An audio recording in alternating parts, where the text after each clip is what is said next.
Israel decided to expand its war or genocide to Lebanon because that will bring the hostages home. Or the sausages, as we will soon find.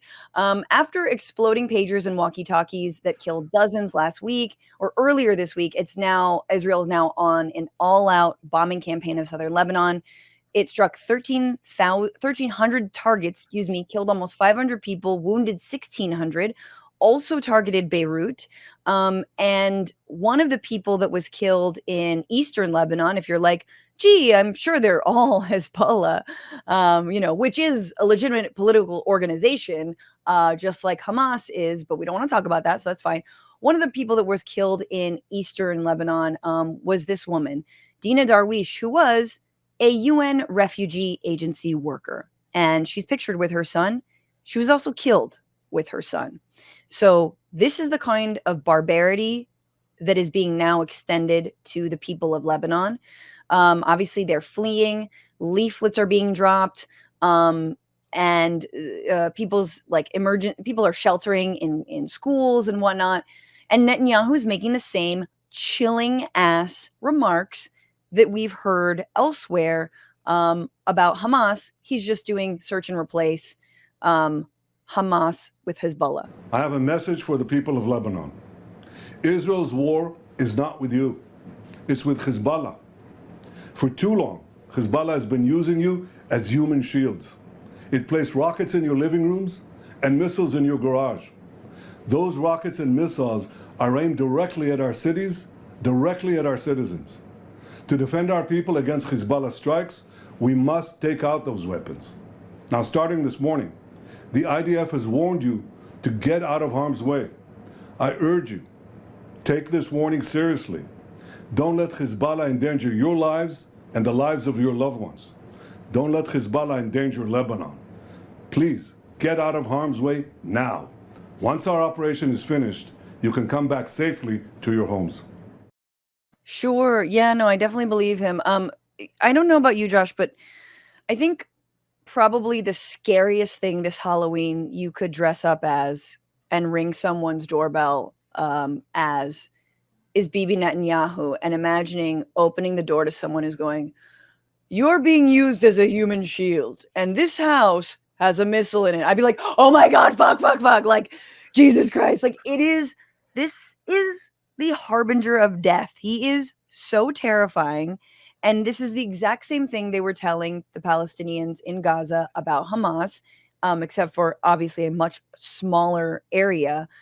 But it is truly just like, it's just disgusting. And of course we knew this was going to happen because the Biden administration truly hasn't pushed back at all, although they're working around the clock. They really are.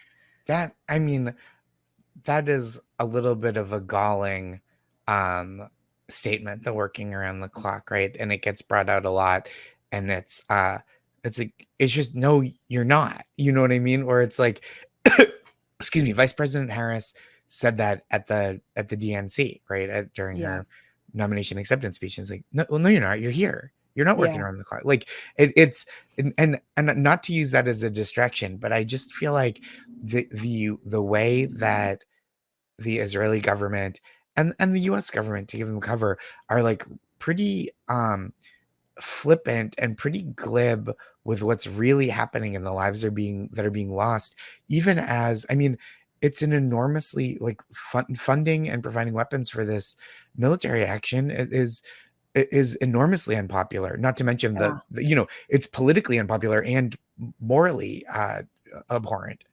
Yes, in all ways, like strategically, politically, morally. Yeah. Who is benefiting? And again, even Israelis themselves know that this is a massive distraction, that there is, I mean, like, imagine if your family member were a hostage, like, your faith in that you'd ever see them alive again must be just completely destroyed at this point. I mean, and yet, this is what they're saying. And the question is like, what the fuck? Like, what the fuck are they gonna do? Are they, a lot of outlets are reporting like there might be ground troops, right? I mean, so that was Netanyahu Here's the education minister on Israeli TV, and I'm going to just translate live as I bring it up. אז אני אומר את זה לצרפתים ולאחרים. So I say to this, the French and others from and to others from the countries of the world מה שנקרא ממדינות העולם שטוענות את זה. Claim that there's no difference between Hezbollah and Lebanon. The way things are progressing at the moment, Lebanon will be annihilated. And I say that even now in a very blunt way. We're in the type of event where Lebanon is going forward, and it will not be the same Lebanon as they know. I'm not going to deal with Hamas or Hezbollah rockets. The price of aggression from Lebanon's territory will be paid by the state of Lebanon. Okay, so they're claiming they're just going after weapons. They're also doing the thing where they're like, well, we want our residents in the north of Israel to be able to return, because there have been rockets that Hezbollah has fired. I think there have been injuries, but even in the last few days, there have been hundreds of rockets fired, and it's been like a couple injuries, which is bad. No one's defending that. But 500 and I think 50 now have been killed by Israel and more. And so this was the Minister of Education. That's wild to me that's how, that's not even your job to talk like that, dude. That's right. The stuff you're saying is so scary. And it's shouldn't you be worried about algebra? Right, exactly. Well, he's like, no, I'm mostly in the business of destroying others' education, targeting schools. It's really scary and really, really sad. And like you said, I think almost no one, I'm certainly not cheering on injured civilians in Israel either. And I know people for whom the cause of returning the Israeli hostages is really dear to their hearts. And it is something I don't want people to suffer. I don't want them to suffer. I want them to be safe and okay too. But this can't be the answer, right? The answer to this horrible situation and this terrifying situation and you said, the families of the hostages are going, well, this isn't helping. This is not you see the protests that against Netanyahu. Yep. Come on, man. Eyes on the prize. I thought we were focused on bringing civilians back safe, not wreaking destruction in numerous. Now we're going after Hezbollah, right? Population. Exactly. Hezbollah does not have the hostages. No. Can we repeat that a million times over? But really interestingly, the host of this show pushes back on the minister because he used the word annihilation. And obviously, for Jews around the world, that word is triggering because of the attempted extermination of their people in many, many pogroms, Holocaust, et cetera, et cetera, et cetera. So listen to what he says. So he goes, excuse me, Mr. Kurt. You used a word. You asked me not to interrupt you. Annihilated. The term annihilation in Hebrew has a connotation. The defense minister said Lebanon will be back to the Stone Age. He says, you know what? I'm correcting myself. It will not be annihilated, but Lebanon as we know will not exist. Lebanon will pay the heavy price because of Hezbollah. And I'm correcting myself. It won't be annihilated. I'll be more precise. So I love he's like, oh, shit. You're right. Yeah. No. I can't use that. I can't say annihilated. And also it kind of makes us look like the baddies. And we don't want to draw any correlation between what we're doing and what was done to us in the Holocaust. No, not annihilation, just unrecognizable. Yeah. I don't know what's scarier. It really they're really going to the media and saying real terrifying stuff that again has nothing to do. It's so far beyond, the people who go, well, Israel has to have a right to defend itself. And that's not even what their own government is saying on TV. They're going but we have to erase a nation from the map. And it's and yet it's really terrifying. Yeah. And Anthony Blinken, Secretary of State, Lloyd Austin, what's his name? Yeah, Joe Biden. And sadly, Kamala Harris all are continuing, and the media is all continuing to gaslight us as if these are honest brokers, honest partners for any kind of, forget peace, ceasefire deal. Mm-hmm. They're absolutely not. They have time and time again They have imploded the ceasefire deal by provoking whoever they're negotiating with even more with these kinds of things. And this is obviously on top of the targeted assassinations of Hezbollah leader in Iran, and then the targeted assassinations in Beirut a couple months ago. So on and on and on. But there is, and just before we leave the US's role, this is according to Dropsite News. The Pentagon announced Monday that the US is deploying an unspecified number of American troops in addition to the 40,000 already in the region, in the readout of a call with Israel's Defense Minister Yoav Gallant, who, BT dubs, still has that arrest warrant out for him by the ICJ. Defense Secretary Lloyd Austin reiterated the US's standard posture that Israel is acting in self-defense. Quote, the secretary expressed his support for Israel's right to defend itself as Hezbollah extends its attacks deeper into Israel, and stressed the importance of finding a path to a diplomatic solution that will allow residents on both sides of the border to return to their homes as quickly and safely as possible. Like, cool. In your head and your head alone, buddy. Like, whatever you guys are fucking smoking, like, pass it along, because you have to be so out of your goddamn mind to believe what you're saying at this point. We know that's not true. Nothing has stopped them at this point. They are armed to the teeth. This is completely like apples to oranges with the idea that Hezbollah has anywhere near the military capacity that Israel does. Like, Hezbollah, I mean, Israel was the one who did very terroristic-like activity by fucking exploding people's pagers, solar panels, walkie-talkies. Like, it's just, it's too much, Josh. I'm like, oh, they're starting a war before the election, maybe to get Trump elected. Who fucking knows? I mean, it's really tough too, because I think there are, like, when you, not to circle back again, but when you watch something like Vice President Harris's nomination acceptance speech, or you hear her speak publicly, and she says things like, we no American military in war zones across the world, and you go, that's actually, it's like a really wonderful goal to not participate in war, right? To Yeah.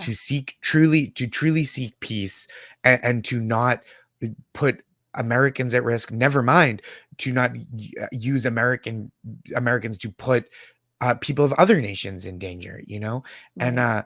and so you hear stuff like that and you go, well, that's so promising, but then Yeah. you see this kind of action and it undercuts it right away, to go, we're going to send, not only as other nations around the world, Germany has stopped sending weapons to Israel as aid, That's and huge. now we're ramping up, and it's like, again, I keep saying sad and I keep saying scary, because I don't have like a lot of funny stuff to say about it, other than it's like it's a fucking horror. It's a horror. It's a horror, and you're like, who's gonna put the brakes on? Like, can someone pump the And brakes?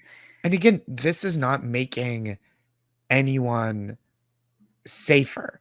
This is not a preemptive measure. This is not a prophylactic measure. This is like, it's war. And like, just because Yeah. you call it something else, you know what I mean? It doesn't make it different.